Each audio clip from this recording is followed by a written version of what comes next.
¿Qué tal? Muy buen día. Bienvenidos al mejor podcast que van a escuchar hoy, Internamente, donde nos dedicamos a analizar los temas de actualidad desde el punto de vista emocional. Sus anfitriones, Carlos Saldaña, experto en emociones, licenciado en psicología, y su servidor, Gerardo, que estoy aquí básicamente porque mi voz es muy bonita, Claro que o eso dicen. Y hoy nos vamos a dedicar tan egocéntricamente a analizar uno de nuestros anfitriones, que es Carlos, mi compañero y amigo, y esta vez va a ser el entrevistado. Carlos, bienvenido a este programa que tú haces. Y bueno, Gracias. ya dije que eres psicólogo, pero me gustaría que te presentaras con modestia, por favor. Eso ya lo intentaré. Muchas gracias, Gerard, por la presentación.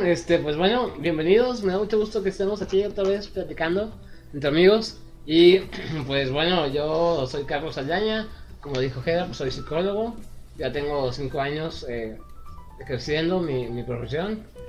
Y pues estoy centrado en el área clínica, donde pues me he especializado en diversas áreas como lo viene siendo la tanatología clínica, la terapia de pareja, y actualmente estoy todavía estudiando una maestría de psicoterapia cognitiva, que básicamente es donde más me he concentrado todos mis esfuerzos y creo que es donde más he aprendido. ¿Cuánto tiempo tienes dando terapia? Tengo 5 años dando ya terapia, es desde el 2013 aproximadamente, y fue desde que salí de la carrera. Básicamente el primer es una historia interesante porque cuando salgo de la carrera al día siguiente me habla una amiga y me dice que encontró un lugar bastante padre para poner un consultorio, y justo el día después de que yo termino mi examen profesional rento el consultorio y estoy ahí desde hace 5 años. ¿Cómo fue tu primera sesión? Fíjate que ¿La recuerdas todavía? sí, bastante, muchísimo. Las primeras yo creo que son inolvidables, porque pues sí, estaba muy verde.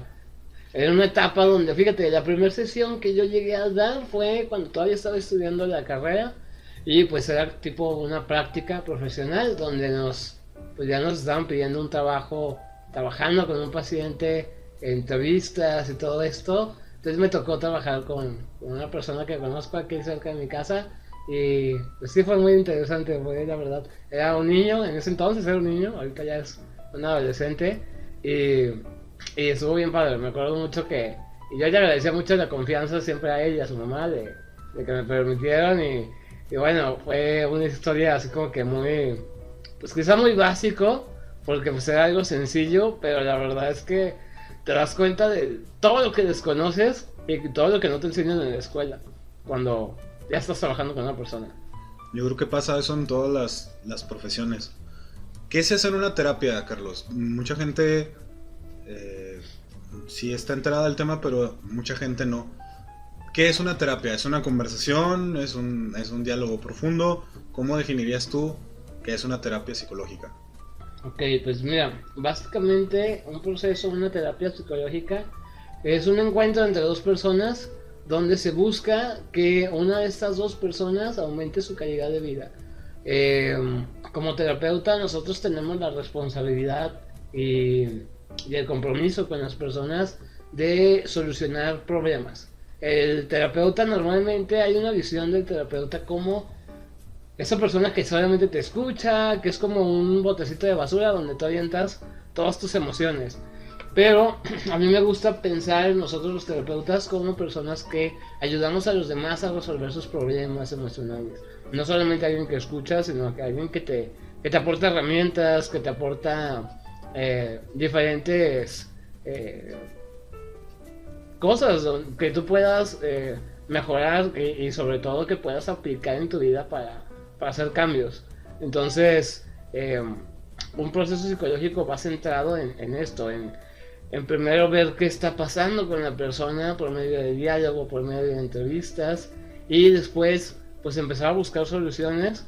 Esto se hace pues de diversas maneras dependiendo de cada caso, y te digo, la finalidad del objetivo último es que la persona recupere su calidad de vida, sea cual sea el problema que tenga. Sea que tenga que adaptarse a una nueva realidad, sea que tenga que manejar sus emociones, hacer conciencia de varias cosas. Todo siempre va apuntado hacia esto, a que la persona mejore su calidad de vida. Como terapeuta, tú te das cuenta cuando la gente mejora su calidad de vida, y como cualquier profesionista, pues me imagino que te has de sentir realizado. Pero ¿qué piensa Carlos cuando tiene un paciente que tal vez no mejora? No sé, ¿qué piensas de ti, de tu trabajo, de la profesión que tienes?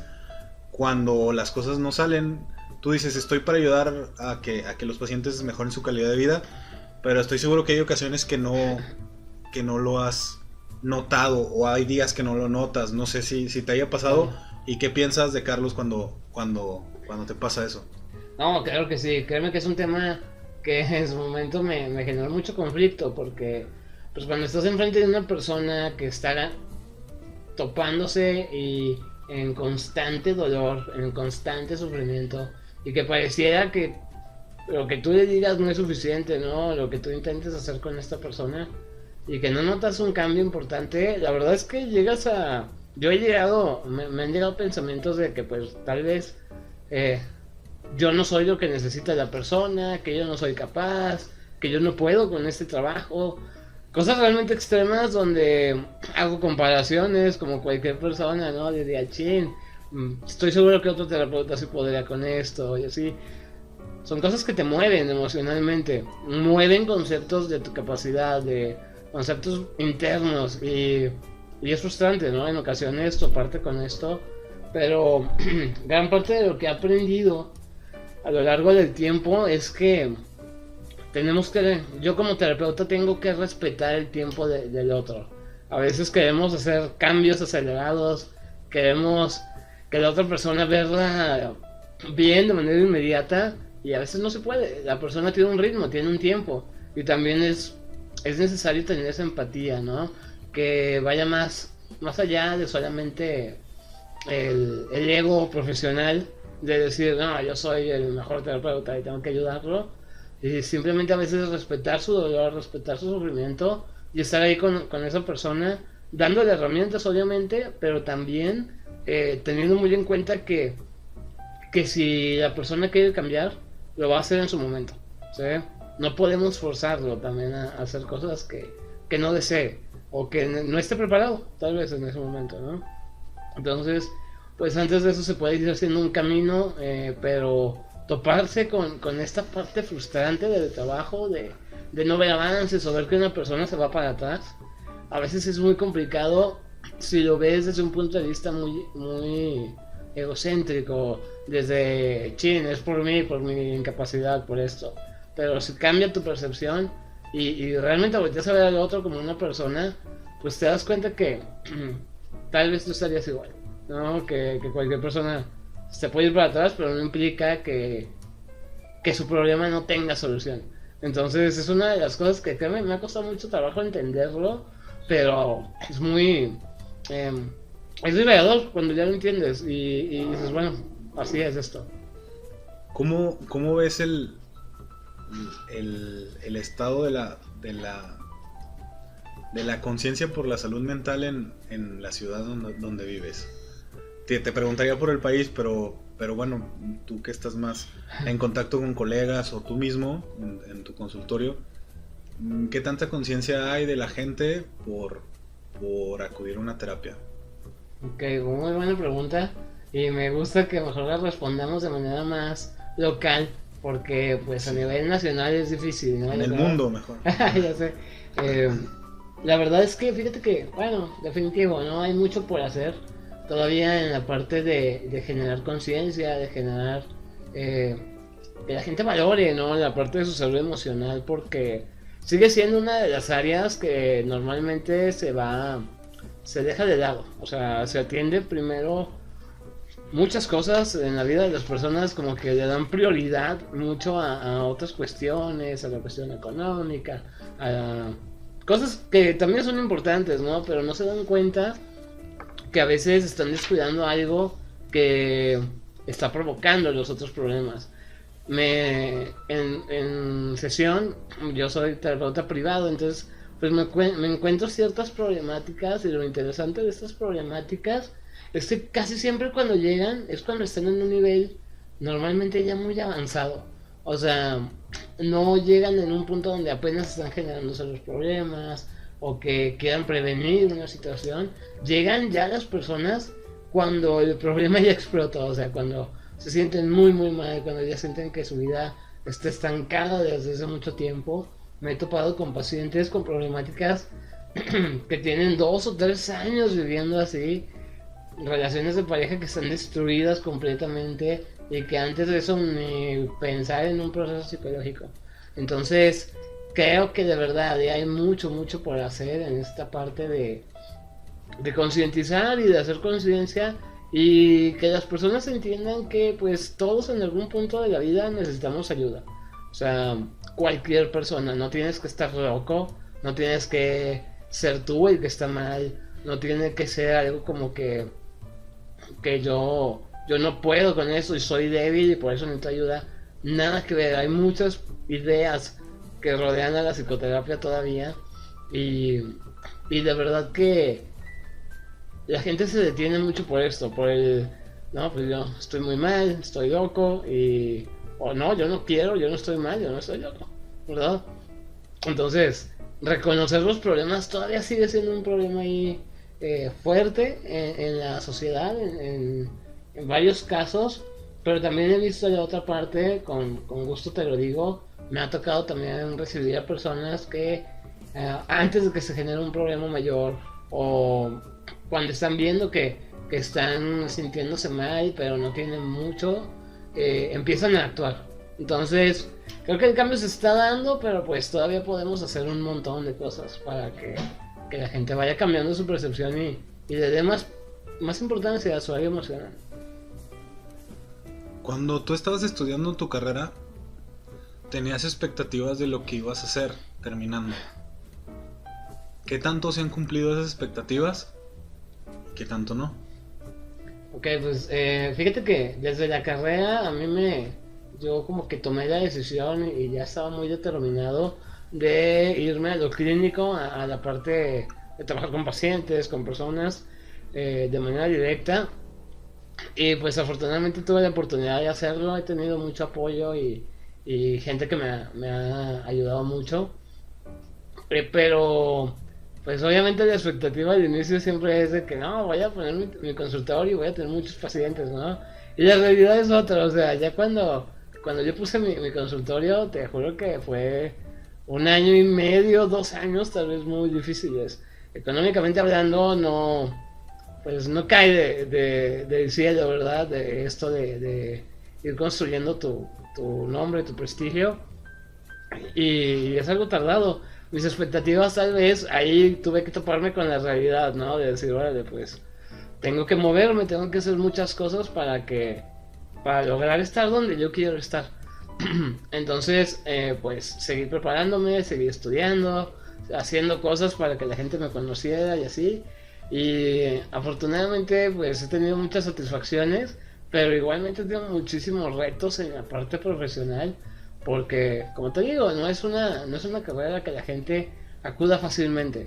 Entonces, a veces los pacientes no sobran, los casos son complicados y bueno, es interesante que yo creo que todos salimos con esta idea, ¿no? De que nos queremos comer al mundo en el primer año, pero pues nos topamos con esto y creo que también te da la oportunidad de que tú vayas mejorando como de manera personal. En mi trabajo es muy importante que nosotros nos atendamos primero, nosotros los terapeutas, que tengamos como básicamente una higiene mental, donde podamos estar listos, preparados para escuchar el dolor de otras personas sin yo involucrarme emocionalmente con ese dolor. Entonces como que a mí ese tiempo que te digo que pues la verdad no había mucho movimiento, me sirvió mucho para hacer esto, para darme ese tiempo para mí, para trabajar esas cosas que yo necesitaba trabajar y que me permitieron tal vez dar un mejor servicio ya que empezaron a llegar más pacientes. Una de las cosas, lo mencionábamos al principio, está estudiando una maestría ¿en qué? ¿Cómo se llama? En psicoterapia cognitiva. Psicoterapia cognitiva. Exacto. ¿Cómo le explicas a un niño de 5 años qué es la psicoterapia cognitiva? Okay. ¿Cómo le explicarías? Buena pregunta. Bueno, primero que nada hay que considerar la etapa donde está el niño, ¿no? Todavía no tiene pensamientos muy concretos. Precisamente Entonces, tienes que simplificar mucho las cosas, ¿verdad? La psicoterapia cognitiva se trata básicamente de que reconozcamos que detrás de todas nuestras emociones hay siempre una idea, ¿de acuerdo? Ok. Siempre hay un pensamiento, hay una idea que provoca estas emociones. Con los niños tenemos que hacerlo muy sencillo, muy simple. Tenemos que ver desde cómo se siente una emoción, explicarle qué es una emoción, qué es la tristeza, qué es el enojo, cómo se siente, en qué parte de tu cuerpo se siente, y posterior a que el niño vaya entendiendo y vaya interiorizando qué son las emociones, cómo se sienten. Después de eso vamos a ir trabajando, o se va trabajando la parte de explicarle lo que genera estas emociones, que son sus ideas. Para esto hay muchísimas dinámicas, hay mucho material, es muy interesante trabajar con niños porque tienen un pensamiento muy simple, muy concreto. Entonces, siempre rodearte de mucho material, hacerlo mucho como un juego, con ellos es muy importante. Y básicamente es que vayan entendiendo cómo ellos van interpretando el mundo, las cosas que le van pasando, las cosas que les van sucediendo, y que vayan entendiendo que a veces estos pensamientos o estas ideas no son ciertas, ¿no? Que estos pensamientos pueden tener errores, que pueden equivocarse al momento de que están pensando ciertas cosas que lo hacen sentir triste al niño, y que pueda él solito ir cambiando estos pensamientos. De una manera muy sencilla, eso es lo que se hace con los niños, pero también depende mucho de los papás. Aquí los papás tenemos que apoyarnos mucho de trabajar con ellos. Pero básicamente sería eso. El enfoque cognitivo es esto que te sostengo. Detrás de cualquier afección emocional existe una idea, un pensamiento. Cualquier trastorno, cualquier conflicto emocional tiene sentido una vez que entendemos cuál es el pensamiento que está detrás de esa idea, detrás de esa emoción o detrás de ese conflicto. ¿Cuál dirías tú que es la idea que predomina en las afecciones de tus pacientes? Ok, pues. Si es que hay una especie de patrón o algo que tú veas muy común, me imagino como cualquier otra ciencia de la salud, pues debe haber a veces una epidemia, no sé, de baja autoestima, de ansiedad, de depresión, en fin, lo estoy diciendo como manera de ejemplo. ¿Cuál es la idea o qué idea has notado muy frecuente en tus pacientes que genera, evidentemente, como lo acabas de decir, un comportamiento? Ok, hay muchas, o sea, son muchas y dependiendo del caso, créeme que pueden ser muy variadas. Sin embargo, hay ideas que son como ideas centrales. Todos tenemos ideas como que son un núcleo en nosotros, ¿no? Que es lo que conforma nuestro autoconcepto o nuestra autoestima. En estas ideas centrales podemos encontrar cosas que a veces no decimos a nadie. Cosas que pensamos, ¿no? Pero que nunca hemos expresado como tal. Y estas ideas suelen ser bastante comunes entre todos nosotros. Ideas, por ejemplo, que van relacionadas con nuestra capacidad, con nuestra valía como personas, qué tan valioso me siento, qué tan querido me siento, o qué tan digno de ser querido me siento. Muchas problemáticas tienen una base en estas ideas profundas, como yo no soy valioso, yo no soy digno de ser querido, no le importo a los demás. Lo interesante de estas ideas es que puedes tú verla en 3-4 personas y cada quien la va a manifestar de manera diferente, ¿sí? Tal vez una persona va a ponerse tipo una máscara y va a actuar como si todo estuviera bien todo el tiempo, ¿no? Ponerse muchos mecanismos para evitar hacer contacto con el dolor. Otra persona tal vez se caiga en depresión constantemente al hacer contacto con estas ideas. Otra persona tal vez sea muy ansiosa y se preocupe por dar una buena imagen ante los demás por la idea base de yo no soy valioso y no quiero que los demás se den cuenta. Entonces, te digo, hay muchas ideas, la verdad, muchas de esas ideas surgen en la niñez, es lo más común que te puedes topar, que las personas, todos nosotros tenemos ciertas heridas que tenemos del pasado, no tiene que ser una historia siniestra de tu niñez para tener heridas, para tener traumas. Cuando somos niños vemos la vida de manera muy sencilla, como te decía. Entonces es muy interesante ver que a veces cargamos con cosas que desde esta perspectiva del niño seguimos pensando como tal, ya siendo adultos. Y son cosas que normalmente lastiman, este tipo de ideas centrales que muchos compartimos y que a veces se activan.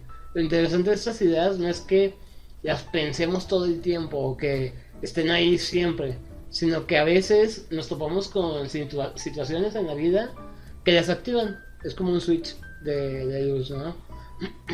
Te topas con una complicación y se te activa tu idea de no soy valioso, ¿no? O yo no soy suficiente, o yo no puedo hacer las cosas bien. Entonces, estas ideas bases creo que son normalmente el origen de muchos conflictos o problemáticas, y creo que sería una de las más comunes que me he topado, ¿no? Sobre todo las más profundas. Cuando escogiste la maestría en cognitiva conductual, evidentemente lo hiciste porque era algo que iba afín a lo que tú querías aprender y aplicar. Pero ¿qué sería algo que no te guste? O si Carlos pudiera modificar esa corriente de la psicología o adaptar, ¿qué le movería a eso que tanto le gusta? Pero ¿qué cambiarías tú si pudieras cambiarle? Muy buena pregunta, y fíjate que la verdad es que ningún enfoque terapéutico, ninguna corriente es perfecta. Tanto, o sea, cualquiera que podamos hablar tiene sus pros y sus contras. La parte cognitiva es muy práctica para solucionar problemas de las personas que son como depresión, ansiedad, ciertas fobias. Un montón de problemas se resuelven de manera rápida y eficaz. Sin embargo, el enfoque cognitivo tiene quizá dentro de sus limitaciones principales la parte de las problemáticas crónicas. ¿A qué me refiero con esto? A problemas de personalidad. Cuando una persona tiene un problema de personalidad, quiere decir que esta situación en concreto que estamos viendo, que es un problema, la ha tenido durante mucho tiempo de su vida. Ya es un rasgo de su personalidad. No es algo que tenga desde hace unos meses, o de un año acá, o de 2 años. Lo tiene con él desde hace más de 5, 10, 20 años. Entonces, este tipo de ideas o trastornos o problemáticas son muy arraigadas en las personas. Un cambio cognitivo muchas veces no genera el efecto necesario para que la gente cambie su vida. Lo interesante del enfoque cognitivo es que reconoce esta limitación y se apoya en otros enfoques, como la terapia de esquemas. La terapia de esquemas es un enfoque que comparte muchas cosas con el enfoque cognitivo. Sin embargo, se va más profundo y utiliza técnicas de forma más vivencial para modificar ideas arraigadas en la persona, desde emociones. Aquí se trabaja mucho desde emociones, desde vivencias tempranas, desde traumas que tienen tal vez mucho tiempo. Y entonces lo interesante de esto es que sigues alguna de las bases del enfoque cognitivo, sin embargo estás atendiendo a la persona desde la necesidad que tiene. Eso es lo padre de este enfoque. No es la panacea, ¿no? Sin embargo, se preocupa siempre por resolver. Como te decía, resolver problemas y ayudar a la persona a recuperar su calidad de vida. Entonces, para eso también nos podemos apoyar en otro tipo de enfoques, en otro tipo de terapias. ¿Cómo le cambia la vida personal a Carlos después de estudiar y de dar terapia? ¿Notaste un cambio en ti, en la gente que estaba alrededor, en tu familia, en tus amigos? ¿O o ya siempre lo habías analizado todo desde el punto de vista psicológico, o realmente tu experiencia profesional ha tenido un impacto en tu vida personal directamente? ¿Te ha cambiado la forma en cómo ves a tu familia, a tus amigos, a ti mismo? Muchísimo, la verdad es que cada sesión, yo se lo he dicho a muchos de mis pacientes, en cada sesión a veces yo siento que soy el que aprendo más. Em, Gracias a este trabajo que tengo, a estar en contacto con las personas de manera constante, me he dado cuenta de muchas situaciones difíciles, de cómo la gente lo vive. He logrado pues ponerme en su lugar, y ver que pues las problemáticas siempre tienen las personas siempre tienen una historia. Entonces, es muy, créeme que para mí ha sido bien, bien padre y bien bonito, porque pues es un crecimiento que siempre se está dando, el de estar viendo a otra persona, estar ayudándola. A veces tú terminas más ayudado al escuchar, al ver tantas historias, tantos testimonios de personas que han vivido cosas bien complicadas y siguen adelante, siguen luchando, siguen estando ahí, a pesar de que no tengan las mejores herramientas del mundo, ahí están constantemente, no se dan por vencidas. A veces me ha tocado atender gente que de verdad tiene historias que son de miedo, son de o sea, infancias que dices, no inventes, como una persona pudo haber vivido eso y seguir aquí. Entonces, a mí me ha abierto mucho los ojos en muchas formas. También ha hecho que me relacione con personas que considero son muy valiosas desde este punto de vista. Bueno, a mí me ha dado una perspectiva muy diferente de la vida. No siempre he pensado como pienso hoy. Hoy pienso así por todo lo que he vivido, por todo lo que he aprendido. Y créeme que es un constante despertar, es un constante aprendizaje, una constante actualización en muchas cosas. Entonces, definitivamente ha cambiado mi vida muchísimo a partir de que yo entro a estudiar la carrera y que sigo estudiando y preparándome. En Torreón mencionaste antes que quizás había un poco de resistencia a tomar conciencia de la salud mental, y mucho tiene que ver con tal vez con la desinformación o con el mercado, con cómo serían tus posibles pacientes. Pero ¿cómo ves a tus colegas de Torreón y no crees que ellos también son de alguna manera o responsables de que no exista tanta, digamos, que a veces los psicólogos sean responsables de que no vayamos a terapia? Es decir, sí, Carlos, te estoy diciendo que hables mal de tus colegas y quiero que digas qué no te gusta de tus colegas en Torreón, o qué crees que podía mejorarse para que hubiera una mejor cultura de la salud mental, de la salud emocional, pero desde el lado de los psicólogos. Ok, bueno, como psicólogo yo me he topado con varios casos donde digo, pues con quién fue esta persona, ¿no? Realmente a veces creo que tengo colegas, hay profesionales que realmente a veces no tienen la experiencia, no tienen quizás los conocimientos necesarios.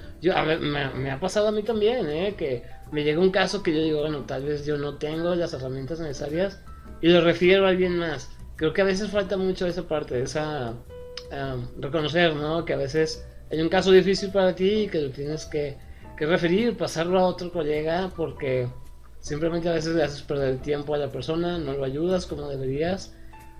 Hay muchos factores, ¿no?, que influyen en esto. Trabajar con personas es difícil, es complicado y pones en juego muchas cosas personales. Entonces, cuando ves, por ejemplo, que la gente normalmente busca soluciones rápidas, quiere soluciones a veces basadas en cosas pues, que no tienen sustento, que no tienen un verdadero trabajo científico detrás. Creo que muchos colegas a veces se van por la parte, por esta vía, y acuden a enfoques que no tienen realmente un sustento científico, que no logran pues ver todo la situación problemática de la persona y se van por soluciones muy simples, muy sencillas y dejan de lado tal vez cosas muy importantes. Todos yo creo que hemos estado ahí cuando somos psicólogos, de que no sabemos qué hacer y pues no se nos ocurre que otra más que a veces pues soluciones simples, soluciones sencillas, pero es parte de este profesionalismo y seguir preparándose.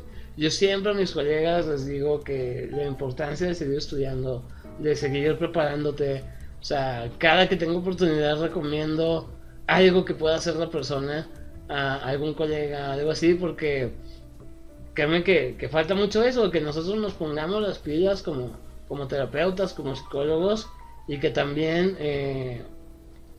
a partir de conocimientos concretos, científicos, vayamos generando una nueva imagen de la psicología.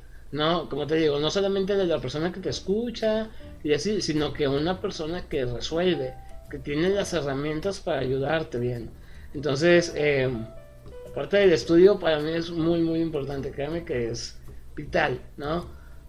También aparte de que tú vivas tu propio proceso terapéutico y que también te ayudes a ti mismo primero antes de ayudar a otra persona, es fundamental en este trabajo, porque si tú no tienes un vínculo bien contigo mismo, si tú no estás bien emocionalmente hablando, muy difícilmente vas a poder ayudar a otra persona.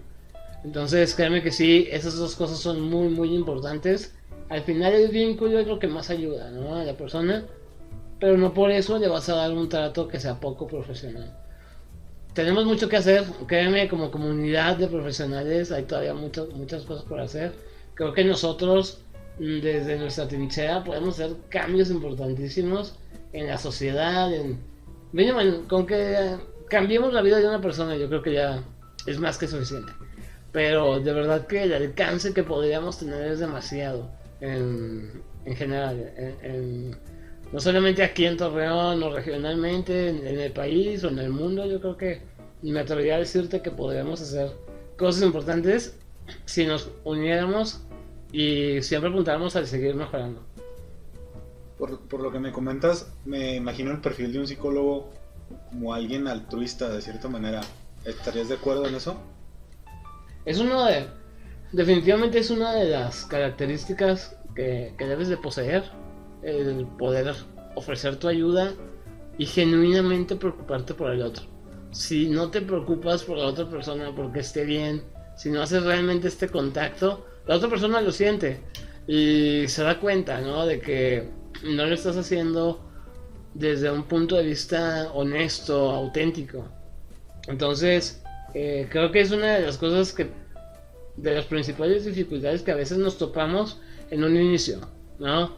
Que a veces nos caemos en dos extremos: o somos demasiado empáticos y nos vinculamos mucho con la persona de forma emocional, o todo lo contrario, o simplemente no nos vinculamos y mantenemos una distancia muy fría con el otro. Tenemos que estar en un punto intermedio, cuidarnos a nosotros mismos obviamente, pero siempre estar al pendiente del otro y con como te digo, el deseo genuino de ayudarlo a que mejore. Sé también que eres conferencista, Carlos. ¿Cómo fue la primera vez que diste una conferencia? ¿Cómo manejaste los nervios? ¿Cómo un psicólogo maneja los nervios y la ansiedad ante una situación así? Ok. No, en mi primera conferencia moría de miedo, te lo juro, o sea, fue muy complicado. ¿Dónde fue? La primera conferencia que la di en el Sanatorio Español, en un auditorio como para unas 200 personas aproximadamente. Okay. Y fue casa llena esa vez, peor para mis nervios, ¿verdad? Y bueno, yo creo que también importante la pregunta que haces, ¿no? No por ser psicólogo significa que no sentimos emociones.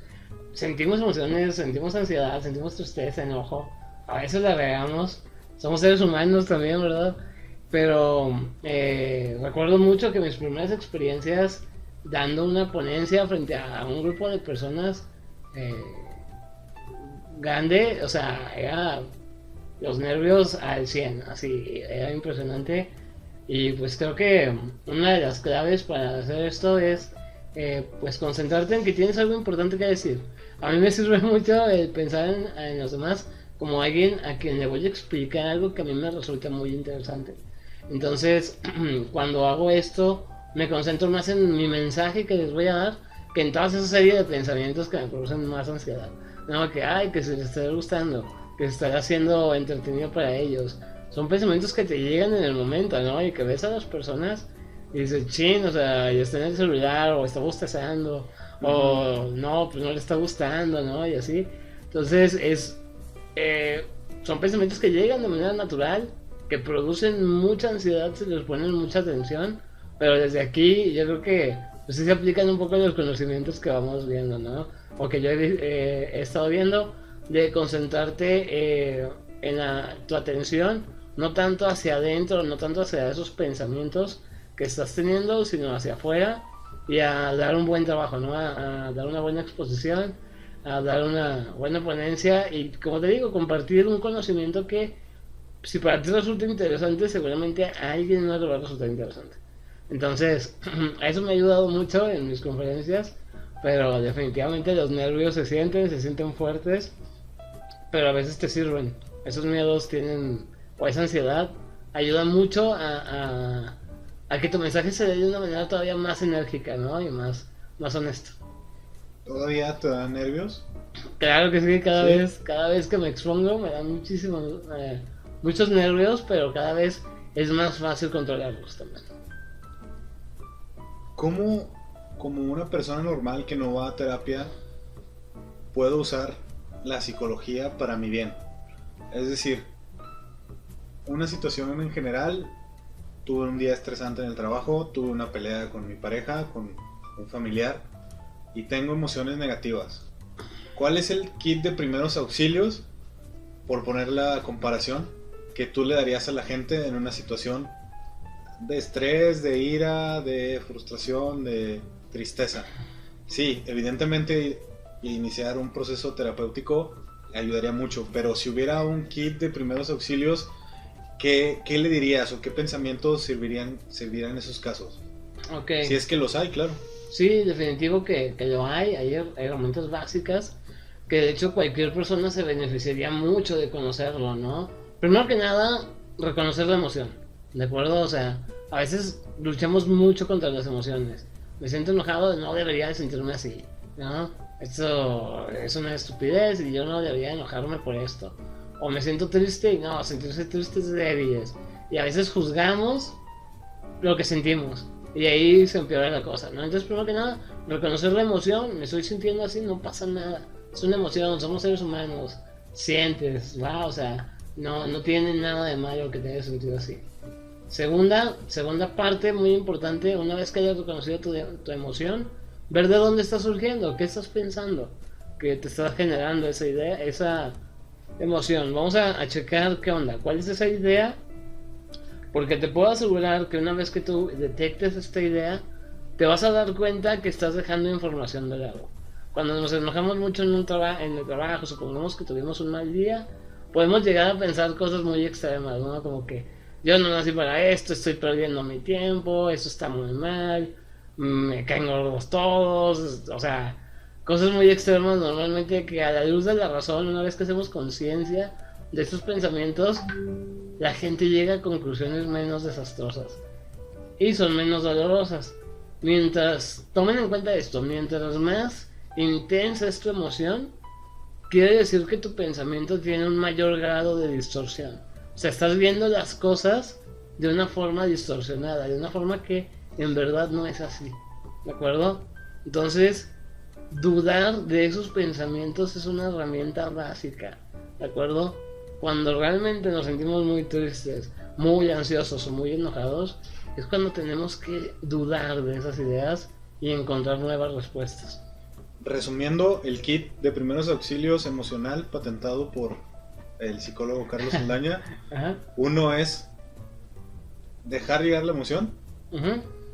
Lo segundo sería reconocer la idea identificar la idea de esa emoción Exacto. y dudar. ¿Tú dirías con esos tres pasos saldríamos o nos ayudaría a mejorar nuestro estado emocional. Eso dirías tú que sería clave. El punto número 3, el dudar, es más que nada centrado a cuestionar. Okay. Que tú mismo te cuestiones, ¿no? Ante esas ideas, la validez que tienen. Que lo analices, ideas. ¿No? Exactamente. Esa conclusión que te llevó. Que puedas llegar a reflexionar y decir, ¿realmente lo que estoy pensando es cierto? ¿O tendrá alguna parte equivocada, alguna parte que no es cierta? ¿O estoy dejando información de lado? ¿Verdad? El que haya pasado un mal día en el trabajo significa que todos son muy malos en él, que nadie me está escuchando. El que tenga un problema con mi pareja significa que de verdad no me quiere. O sea, vamos a cuestionar esas partes y les puedo asegurar que si ustedes lo cuestionan de manera objetiva, van a encontrar respuestas muy diferentes. Y si cambiamos el pensamiento, ¿qué crees que pase con la emoción, Gerard? Yo soy el que estoy entrevistando, Carlos. Seguramente, si soy cognitivo-conductual, diría que también va a cambiar. Seguramente. Va a cambiar si cambiamos estas ideas o esta percepción que llegamos a tener, cambian nuestras emociones. Y si cambian nuestras emociones, cambian nuestras conductas. Entonces, a veces un cambio, por pequeño que parezca, cambiar un pensamiento, tiene un efecto muy importante en nuestra vida. Porque así cambiamos lo que sentimos y también cambiamos lo que hacemos. Porque si nos dejamos llevar por ese pensamiento o esa idea de manera automática, de manera ciega, vamos a terminar haciendo cosas que van a lastimar a otro, que nos vamos a lastimar a nosotros mismos y que al final no resolvemos nada. Entonces, si viéramos este kit de emergencia, esas 3 herramientas son las más importantes que yo considero. Perfecto. Y bueno, por último, esta iniciativa de podcast es ver temas interesantes desde el punto de vista emocional. Ya la gente que nos escucha lo irá viendo. Pero te lo pregunto ahora como el host también de este podcast, de este proyecto, de esta realidad. Qué chingón, ¿no? ¿Crees que todo en la vida se pueda analizar así? ¿Todo lo que hace el hombre tiene su componente emocional? Desde lo económico, político, todo.